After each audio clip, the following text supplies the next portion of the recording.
नमस्कार, women's 24 channel मध्ये आपल्या सर्वांचे स्वागत आहे। पश्चिम विदर्भात अमरावतीतील खोलापूर ते वायगाव दरम्यान निघालेली भव्य कावड यात्रा आकर्षणाचे केंद्र ठरली आहे। जयबोलीच्या गजरात आणि भक्तिमय वातावरणात ही कावड यात्रा मोठ्या उत्साहात पार पडली। विशेष म्हणजे या यात्रेत सर्व धर्म समभावाचा संदेश देत तरुण, महिला, शेतकरी आणि शेतमजूर मोठ्या संख्येने सहभागी झाले होते। कोल्हापूर येथून वायगाव पर्यंत पायी निघालेल्या या कावड यात्रेत भक्तांचा उत्साह पाहायला मिळाला। मार्गात ठिकठिकाणी नागरिकांनी कावड यात्रेचे स्वागत करत आरती आणि पूजा केली। यात्रेदरम्यान जयभोलेच्या जयघोषाने संपूर्ण परिसर दुमदुमून गेला। तरुणांच्या उत्साहासोबतच महिला मंडळींनीही मोठ्या संख्येने सहभाग घेत भक्तीचा आनंद लुटला। डीजेच्या तालावर सोबत महिलांनीही उत्स्फूर्तपणे सहभाग घेतला। तलवारीच्या कसरती आणि विविध धार्मिक उपक्रमांमुळे यात्रेचे वातावरण आणखी उत्साहपूर्ण झाले। शांतता आणि भक्तिमय वातावरणात पार पडलेल्या या कावड यात्रेत धार्मिक श्रद्धेसोबतच सामाजिक एकोपा आणि सर्व धर्म समभावाचा संदेशही पाहायला मिळाला। कोल्हापूर ते वायगाव पर्यंतच्या या कावड यात्रेत पश्चिम विदर्भातील धार्मिक आणि सामाजिक एकतेचे दर्शन घडवून दिले।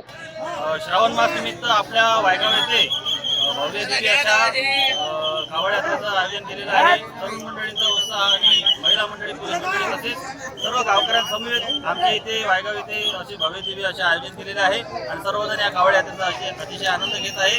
अतिशय शिस्तीप्रमाणे ही कावड यात्रा पुढे जात आहे। धन्यवाद। अशाच नवनवीन बातम्यांकरिता बघत राहा वुमन्स 24 चॅनल। तोपर्यंत धन्यवाद।